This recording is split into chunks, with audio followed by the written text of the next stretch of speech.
All right, so I cannot stop thinking about The Brutalist. And like, yeah, shock surprised, a film bro, a film nerd, really likes the 3.5 hour historical biopic. But the thing is, I went into this movie expecting pure, pretentious Oscar bait. Something where it was like technically wonderful and really beautifully well made and completely emotionally hollow.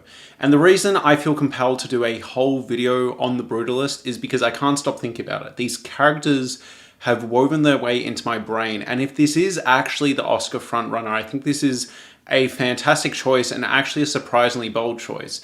And I will get into a spoiler talk to explain why, but for those of you who haven't seen, I'll give quick spoiler-free thoughts. But really what I'm getting at here is, unlike even something like Oppenheimer, this feels rather risky and bold in certain things that are shown and that happen throughout the movie. This is actually quite a harrowing, confronting, experimental movie that doesn't hold your hand through a lot of moral things you see, moral and immoral things you see. It's really quite a challenging piece. And I think a lot of people are watching this movie and kind of having the wrong takeaway. This movie sort of Trojan horses initially as an American dream sort of story. You know, this man escapes the Holocaust, moves to America, and becomes this kick-ass architect. That is kind of what you hear people say that this is what the movie is about. And so to my surprise, the last 2.5 hours, even most of the movie, are this really slow, meditative character piece about someone trying to find their place in the world after experiencing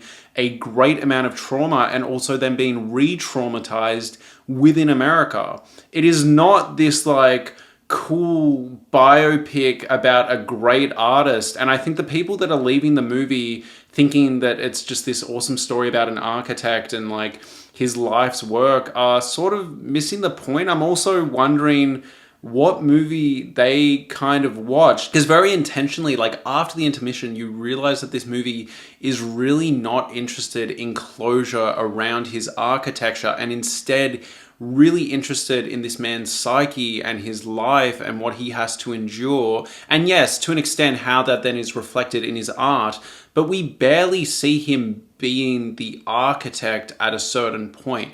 We see these really interesting moments at the start where he's like working, but these are few and far between. Oftentimes you just see the end product, and instead what the movie focuses on is his psyche. Again, his relationships with other people, these power plays, the way he's being manipulated and used countless times in different sort of systemic ways. And the kind of architectural accomplishments are an afterthought. So when the movie chooses to focus on these things, it's very intentional, very short, and very slight. But regardless, final spoiler-free thoughts, I thought Adrian Brody's performance was genuinely incredible. Again, went into this expecting full-blown Oscar bait, pretentious acting, boring characters. No, this is like a gritty, lived-in character. There's a lot going on here in this performance. He is, at times, incredibly unlikable, incredibly cruel to people around him who don't deserve it. There is a chain of cruelty in this movie being inflicted down towards him and then him outwards to others. And I think Adrian Brody does this incredible job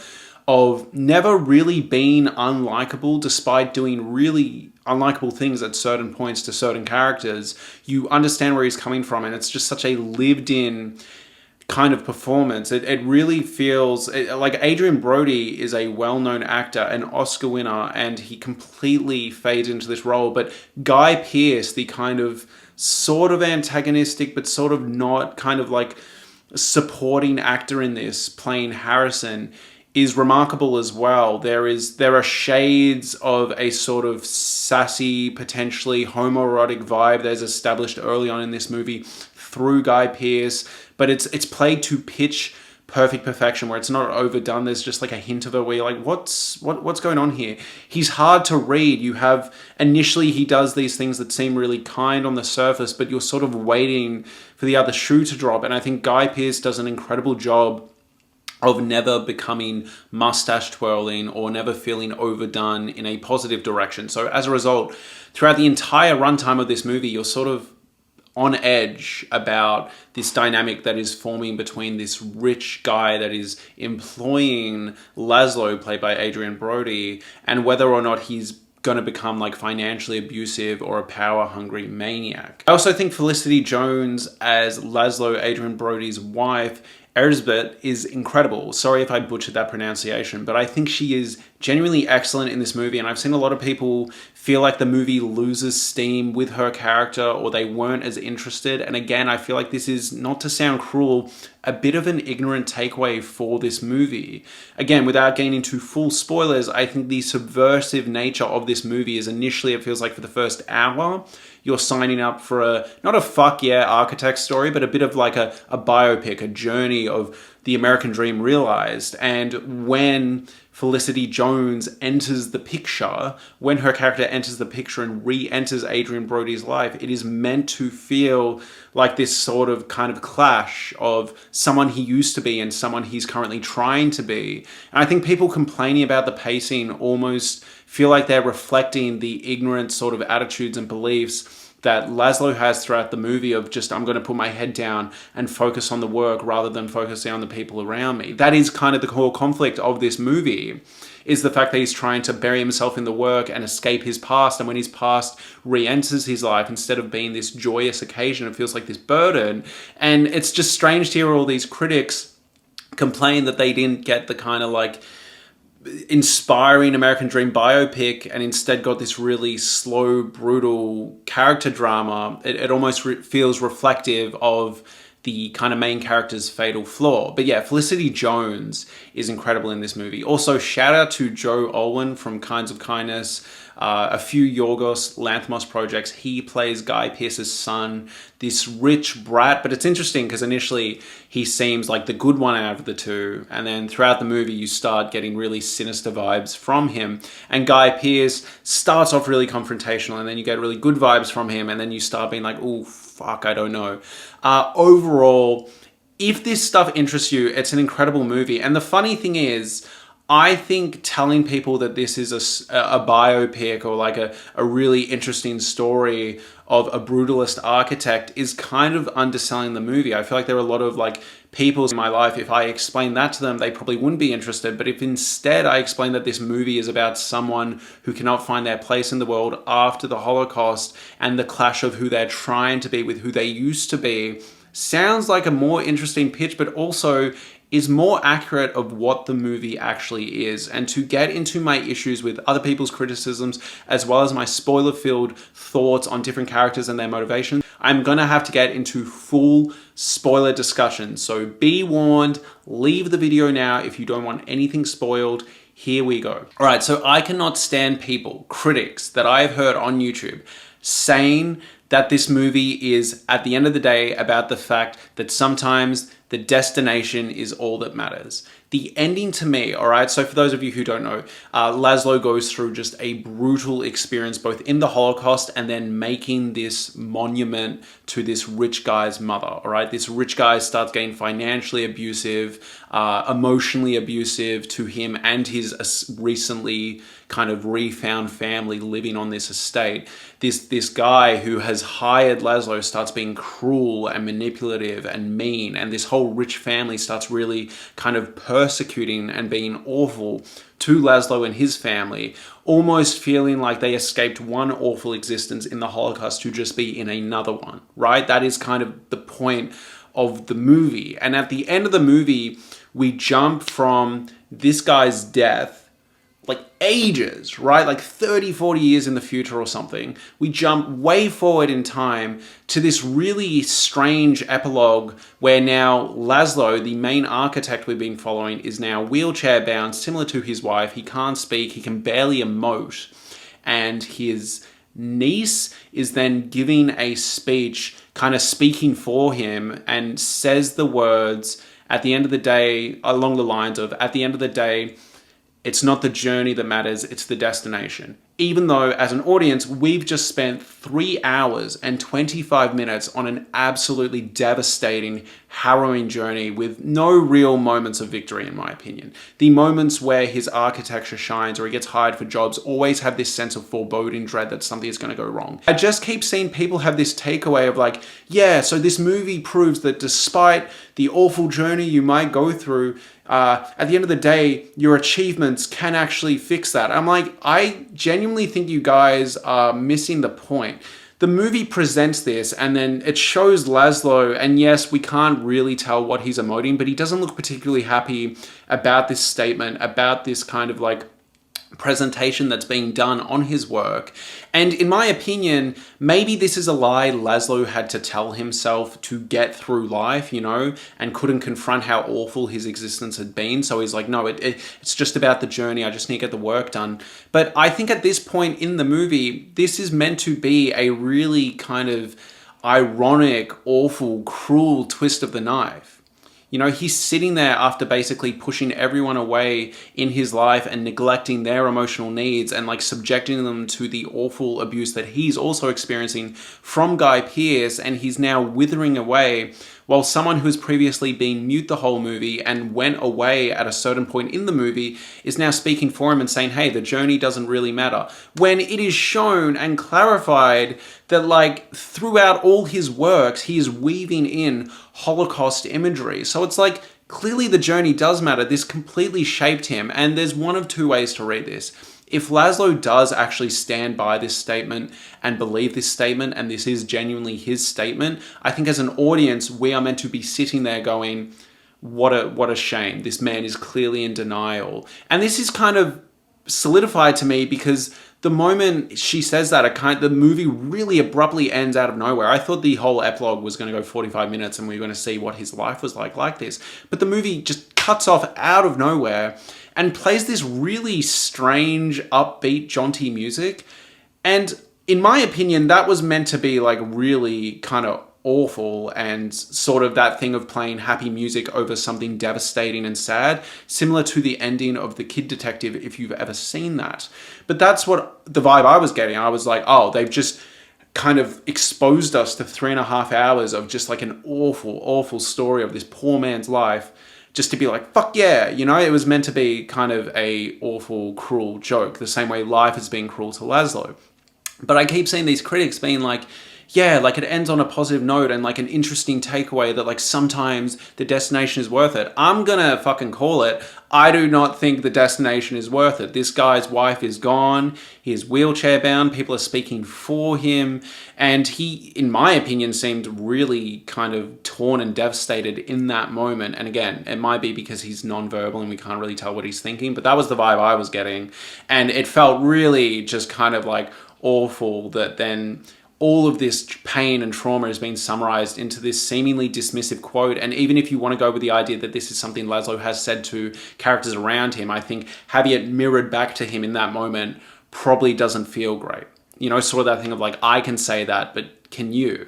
And like, to further solidify this, there is a point where Laszlo as a character, Adrian Brody's character, is like sexually assaulted by Guy Pearce and can only confront that and like reveal that to his wife when he's like high off his face on drugs. All right. Like this is a sad, sad movie. And for people to like leave the movie and go, yeah, it's all about how the human spirit prevails and like sometimes the destination, like, no. All right. It's to me, what it reminded me of is if Oppenheimer was, let's say, really exploring Cillian Murphy's guilt or Oppenheimer's guilt about what he did to the people of Japan, and he like couldn't live with it, and he was having like self-deletion ideation, and he was like wrapped up in just constant negative thoughts.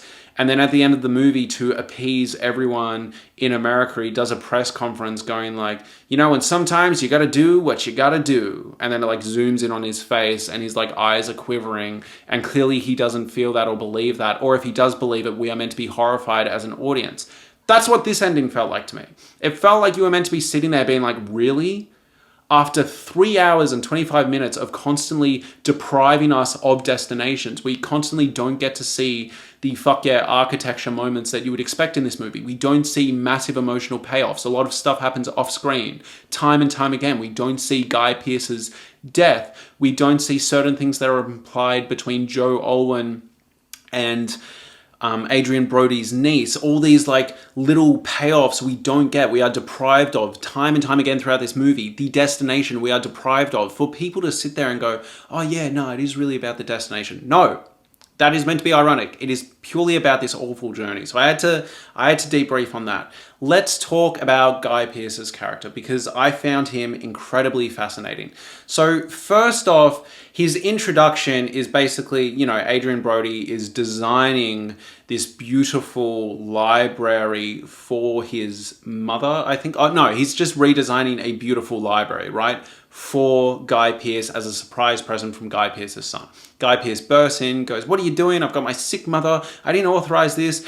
There's this interesting moment where he also calls out the fact that there is a Negro man on the property. And I found this moment interesting because when we then meet Guy Pearce again, I went, maybe he's not this awful, awful guy, and that is just a product of the time. You know, it's like, it's still pretty bad, and especially by today's standards, really, really bad. But I was like, maybe that's just sort of like, you know, a bit of a product of the time, and he's not that hateful of a person. But I think that was sowing the seed that there is some elitism and some loathing of people that don't look like him, people that aren't of the same heritage of him and show talent. And that is explored throughout the movie.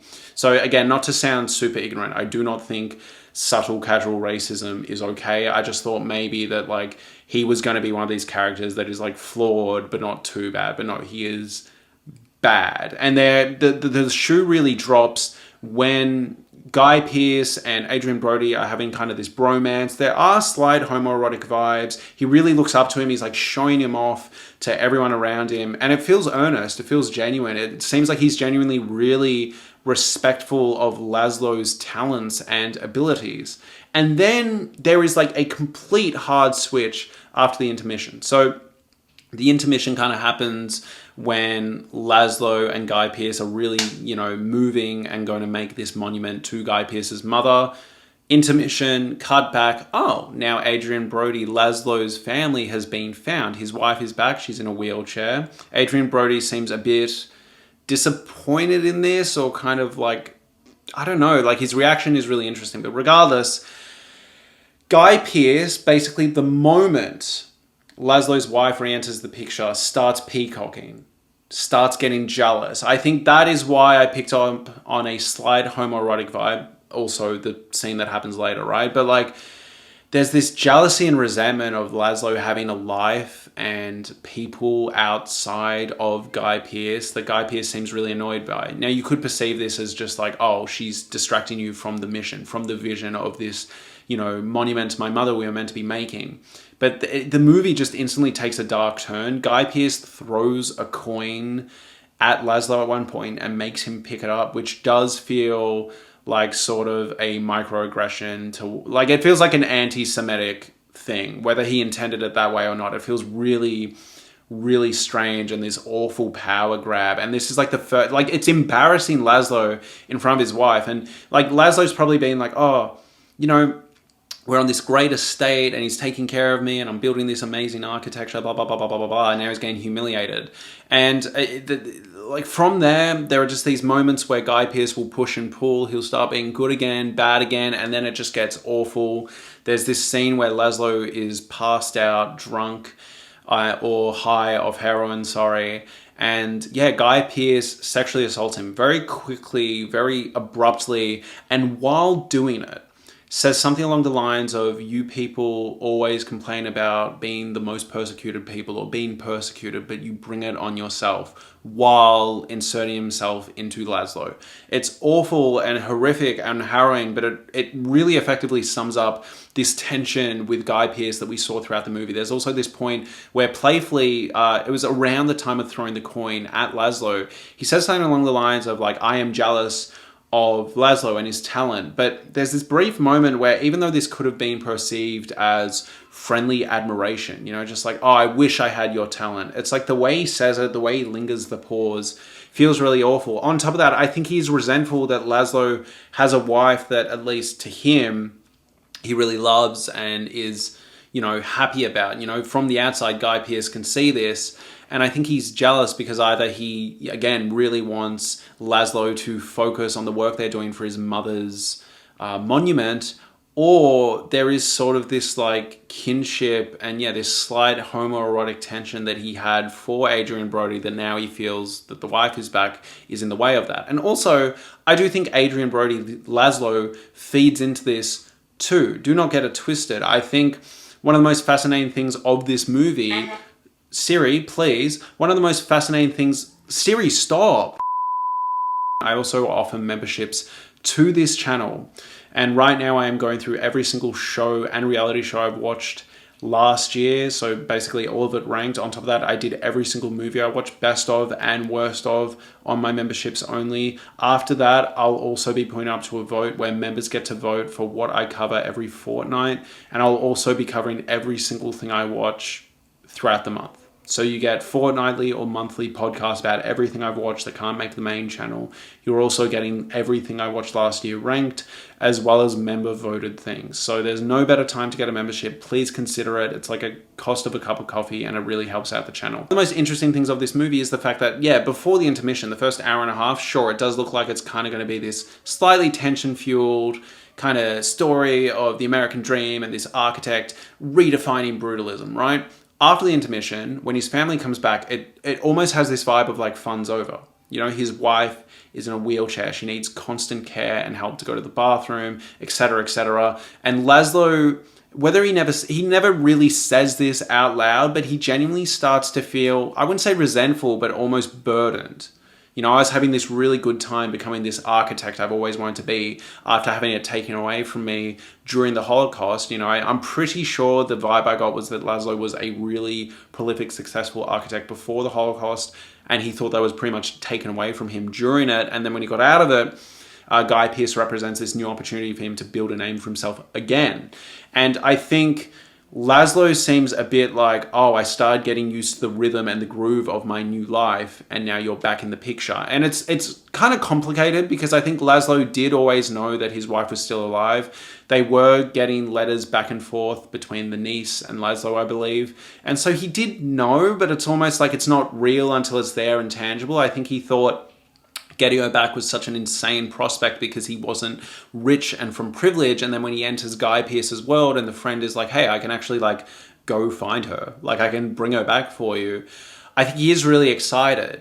You know, he is really happy about it. But then once he like sees her, it's not as beautiful as a moment as we expected. And this film starts having this really dark, foreboding tone as Guy Pearce starts escalating his kind of financial abuse and manipulation on this family. And, you know, there's just this tension. Adrian Brody also starts embodying it and starts being really cruel to his wife at multiple points. I could deal with Laszlo getting a hand job from a sex worker at the start of the movie. Like that wasn't a bridge too far for me, but he starts like cheating on her when she's at home, begging to be physically intimate with him. It's rough. You know, it is rough. And there's moments that feel a bit jovial where he goes like, please don't start a fight now, you cow, where you can perceive that as a bit of a joke. But then given his actions throughout the movie, it feels like there is actual truth and resentment behind statements like that. And the movie just keeps going on this direction where he's pushing people away that love him and care for him. There's also this implied kind of sexual misconduct escapade that happens between Joe Alwyn's character and their niece. You know, again, we don't get the destination. We get these little implications of a journey. So, you know, initially she's in her bathing suit and then Joe Alwyn sits down next to her. This is after a scene where he was kind of toying with Laszlo and being like, you know, she doesn't talk much. It makes her a bit unlikable, makes her a bit unattractive, you know, pushes people away. So we already knew there was this weird sexual like power dynamic, right? But then we have this scene where Joe Alwyn, sits down next to her and gets close to her, and then we don't see what happens. And then afterwards, she's kind of like very skittishly kind of like holding her clothes kind of like tight and like tucking her stuff in and like clearly seems frazzled and uncomfortable. So at the very least, he made a pass that was rather sexually aggressive. But that is all there in the movie. And I've also seen theories posited that maybe Guy Pearce also assaulted his son due to the son's reaction at the end of the movie, finding out that Guy Pearce assaulted Laszlo. Given the son's reaction to hearing that Guy Pearce Harrison assaulted Laszlo, it's almost like he believes it, like straight away. It's not this preposterous, my dad would never do that. It's almost like, shut the fuck up, get out of here. And the daughter seems to have this knowing disposition to her as well.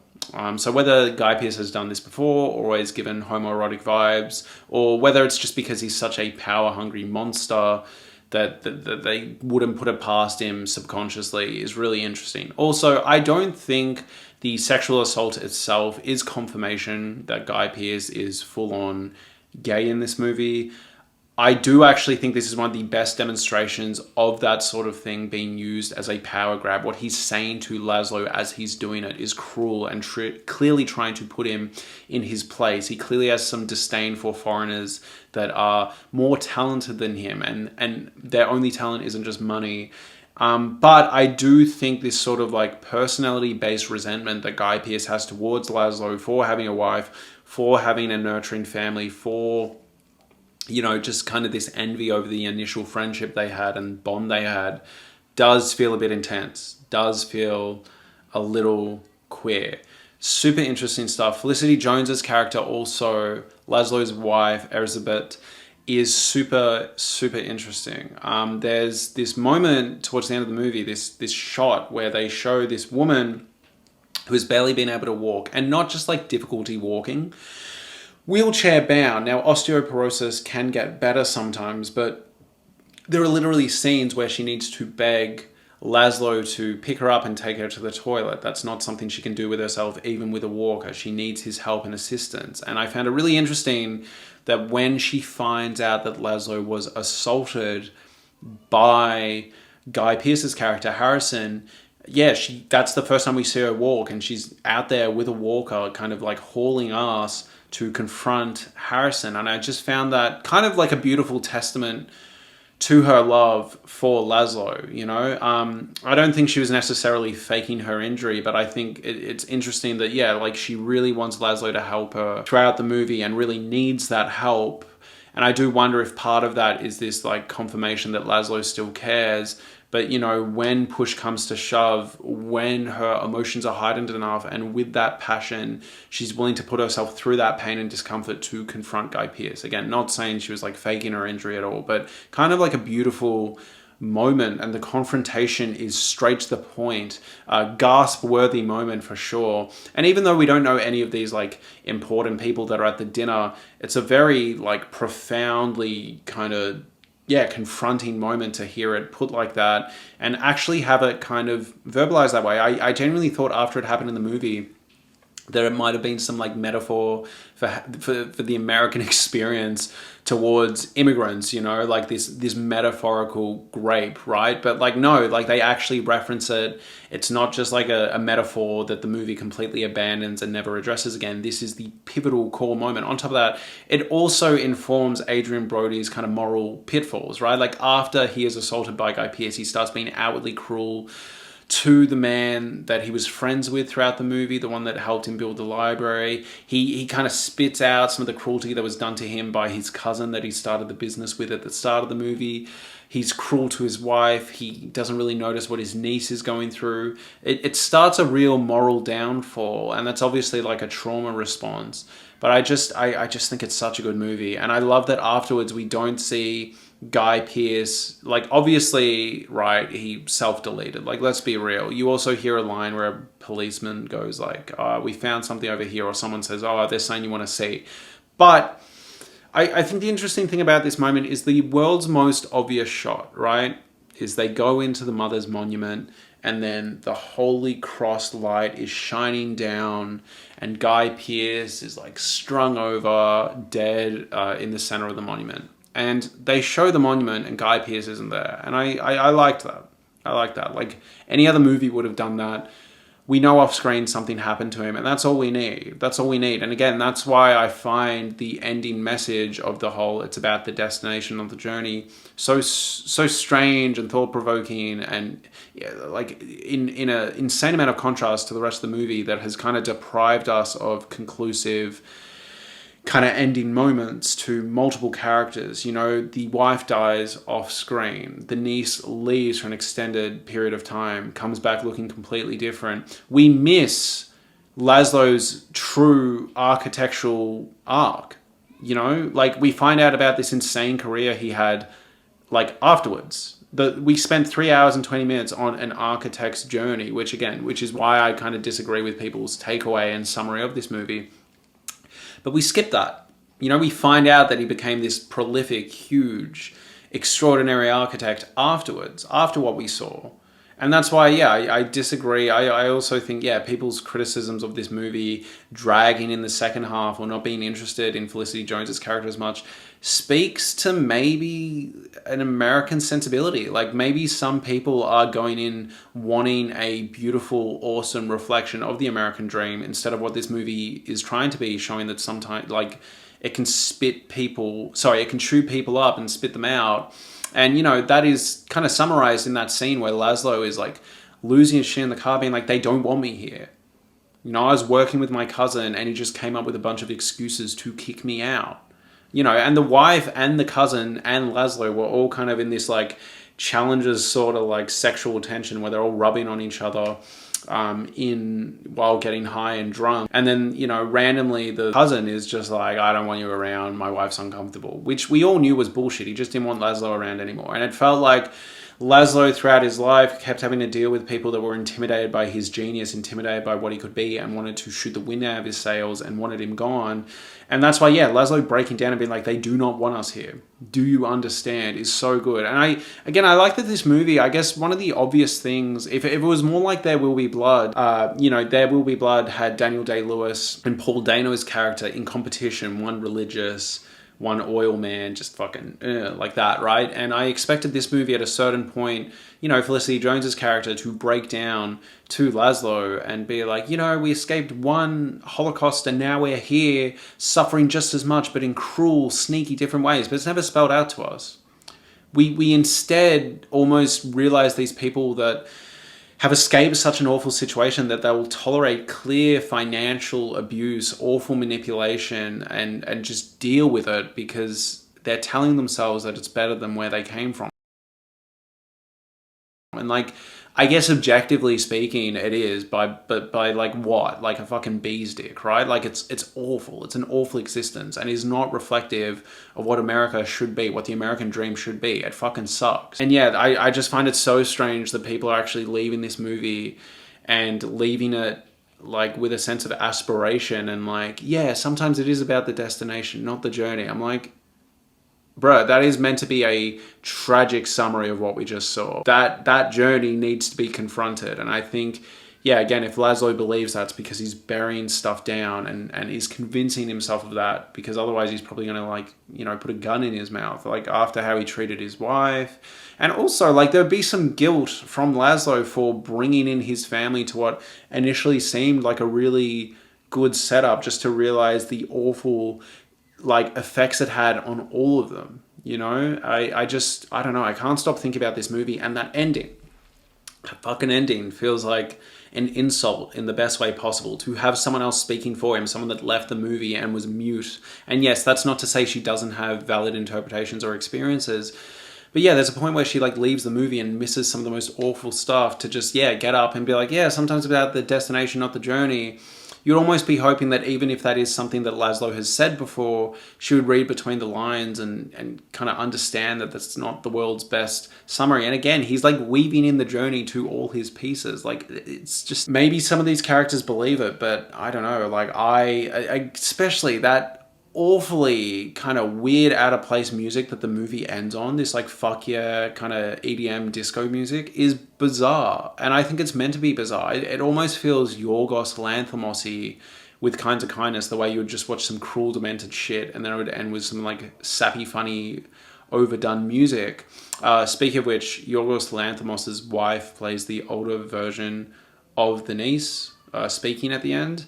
Also, one thing, the only real ding I have for this movie is the fact that the niece's daughter in the future is played by the actress that played the niece for most of the movie. Just confusing choice. Like I get it, they're meant to look genetically similar, but like at the point where I'm like, wait, is that the niece or is that the niece? And it took me out for a second to just go, okay, no, that is. Did anyone else get that? Like slightly distracting.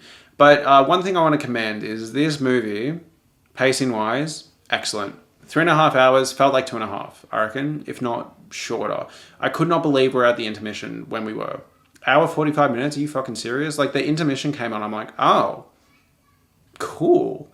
There was maybe one slight moment it dragged in like a party scene where he was high, but I always kind of tune out of scenes where people are high. But yeah, I just love this movie and I can't stop thinking about it. And I think it's actually, no, it's not about the destination rather than the journey. If anything, I wanted more journey. If anything, this movie is about all the moments we don't see and the journey beforehand. Like, even though we didn't see any of the Holocaust really, especially through Laszlo's eyes. Yeah, super interesting to think what that was like. And there was also so many moments where he was staying, like maybe in housing commissions or shelters.